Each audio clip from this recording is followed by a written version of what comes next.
I want to be clear that, and I think there's been some confusion around this.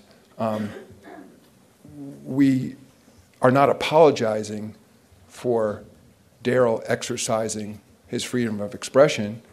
I regret, again, having communicated directly with many friends in China, that so many people are upset, including millions and millions of our fans. I mean, at the end of the day, we come with basketball as an opportunity to sell dreams, sell hopes, to increasingly focus on physical fitness, mental health, and to the extent that we are causing disruption in people's lives and that we are causing disharmony, that's something I regret. And so I think, as I said earlier, I don't think it's inconsistent to both be apologetic that that was the outcome of that speech, but at the same time support Daryll's right, to his freedom of expression. Morey on Friday posted a tweet with an image that read, "Fight for freedom, stand with Hong Kong." He later deleted the post and tweeted an apology. Now, China also has canceled 2 G League exhibition games between affiliates of the Rockets and Dallas Mavericks later this month in China. The NBA and the Nets were scheduled to dedicate a new Learn and Play Center at a primary school in Shanghai Tuesday afternoon as part of the league's NBA Cares program, but the event was canceled by the Chinese Education Bureau, and Chinese smartphone maker Vivo said Tuesday it will suspend all cooperation with the NBA. There is a lot to unpack here.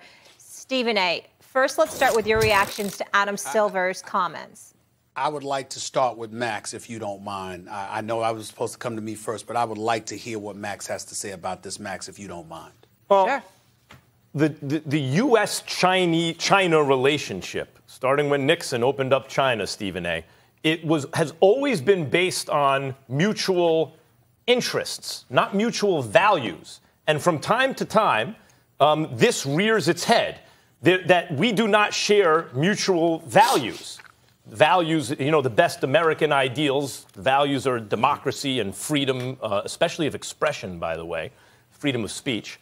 And, it came Tiananmen Square, and at different moments, this rears its head, and it's reared its head again.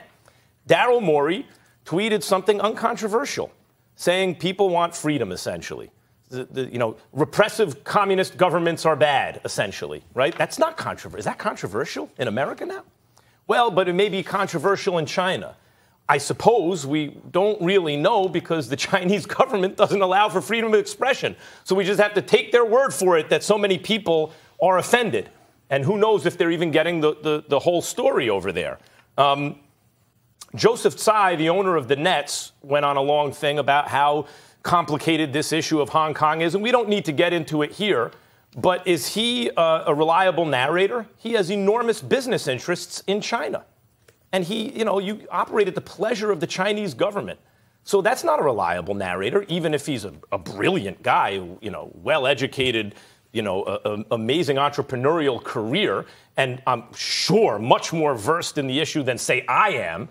And yet I can't take his word for it because he has enormous business interests. And China exerts enormous pressure. South Park has an episode about how much they censor, China can censor speech really around the world through business pressure.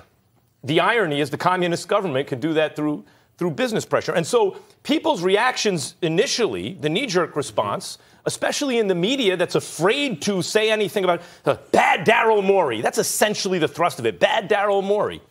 Daryll Morey didn't do anything wrong. He just tweeted the sentiment was good. People should be free, essentially what he says. If you have a problem with that, that's your problem. I don't mean you personally, Stephen A. I mean whoever has a problem with that sentiment, that people should be free. Okay, so you have a problem with it. I don't. Okay. I appreciate your perspective. I don't mind taking on my shoulders. I got a problem with it because it wasn't smart, plain and simple. I respect the hell out of Daryll Morey. Daryll Morey is a good man. Daryll Morey is an elite executive. I hope he keeps his job and continues to flourish as executive for the Houston Rockets. But that does not mean that he's infallible, that he's devoid of a mistake. And this was one of them, no matter what way you slice it. And the reason why I point to it being a mistake, Max Kellerman, is because of what you started off by saying. Mutual interest with respect to Senator Ted Cruz and others on Capitol Hill who came out and spoke glowingly in support of Daryll Morey. Ask them how many times they've had to bite their tongue in the interest of the United States of America, in the interest of whatever dealings were in our best interest as we were dealing with a communist China or somebody else. I'm quite sure that there are many occasions where they have to muzzle themselves and not speak up and speak out and speak open about every single thing because it's not just their own personal interest that they're talking about here. They have to think about a greater good. So now we transition here to Daryll Morey. We have a Houston Rockets organization that has been ingratiating itself with China for over 20 years. They're the #1 franchise in China. Why? Because Yao Ming used to play for them. Who's the president of the Chinese Basketball Association? It's Yao Ming, who basically has been over here in America, and though he's loyal and patriotic and loves his nation, in the same breath, he greatly appreciates the benefits of being in the United States of America and wanted to sort of matriculate that into Chinese culture, per se, in the eyes of some people. Who's to say what he was doing behind the scenes? Who's to say what the Houston Rockets were doing behind the scenes? The NBA does business and has been doing business with China for many, many years. The individual athletes have been doing business with them, which is why James Harden was one of the first people to come out there and apologize. Because when you talk about the money that James Harden, to LeBron James, to Kobe and others have made. Think about the money that they make in China. I mean, you look at Stephon Marbury, he's a star over there. Ask Tracy McGrady about what it's like to do business in China. And those are just individuals. So when we understand the kind of business relationships that have been cultivated and the kind of impact as American citizens we can have on another culture, we do have a responsibility to sit up there and be careful about the things that they say. Nobody is saying that what Daryll Morey said he was wrong. Nobody in this country had better dare say that he was wrong about what he said. That is not the issue. Tillman Fertitta doesn't have an issue with Daryll Morey specifically because of what he said. Adam Silver doesn't have that issue. The NBA doesn't have that issue. What they have an issue with is that why did you say it? Why did you feel the need to do it? Particularly when we're about to go there and perform and play. You've got a situation where now millions of dollars have been lost, jobs have been lost, and all of this stuff because a basketball executive wanted to send out a tweet that ain't even 140 damn characters. At some point in time, when you're sitting there, remember, Daryll Morey doesn't work for himself. He's sitting up there and he expressed himself as an individual, but he's a representative of the Houston Rockets. He gets a check from Tillman Fertitta. Oh, by the way, his check is ballooned because of his association with the National Basketball Association. Nobody knows this better than Daryll Morey. So to me, in closing, this is what I'm trying to say.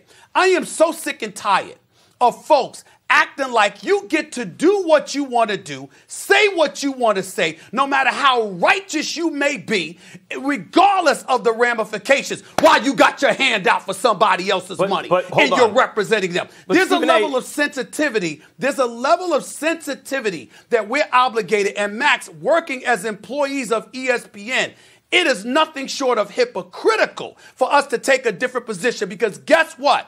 Bob Iger, Jimmy Pitaro, Con Michelle, and everybody that runs this organization, we work for Walt Disney. We work for ESPN. We don't get to just say and do what we want to do.